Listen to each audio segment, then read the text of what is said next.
Уулуңуз бирөөнү сүзүп алды, 50 000 сом которуңуз. Баткенде жарандарды алдап, акча котортуп алууга шектүү кармалды. 20 жаштагы жаран Баткен облусунун жашоочуларын алдап, акча каражаттарын котортуп алганы аныкталды. Бул тууралуу Ички иштер министрлигинен билдиришти. Баткен районунун Самаркандик айылынын жашоочусу 50 жаштагы жарандын 15 жаштагы уулунун уюлдук телефонуна белгисиз жаран чалып, "Кездең болом, мен бирөөнү унаа менен койдуруп кеттим. Мага тезинен 120 000 сом акча котор" деп чалгандыктан ага өзү жашаган айылдагы терминалдан 50 000 сом акча которуп, ал эми калган 70 000 сомду Баткен шаарындагы терминалдан которгондугун билдирип, кийин алданып калганын билгенден кийин милицияга кайрылган.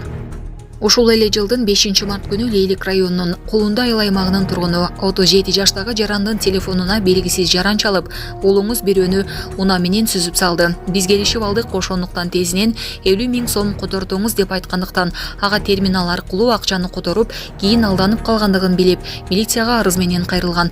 Бул фактылар Баткен жана Лейлик райондук ички иштер башкармалыгына кылмыш жаза кодексинин алдамчылык менен катталып, сотко чейинки өндүрүш иши башталган. Баткен облустук ички иштер башкармалыгынын жана Лейлик райондук ички иштер башкармалыгынын кылмыш иликтөө бөлүмдөрүнүн ыкчам кызматкерлери тарабынан ыкчам иликтөө иш-чаралары жүргүзүлүп, 17 март күнү Чүй облусунун Москва районунун Беловодской айылынын тургуну кылмыш жоопкерчилигине тартылган 20 жаштагы жаран экендиги аныкталган. Учурда тергөө иштери жүрүүдө. Булак Серепкежи.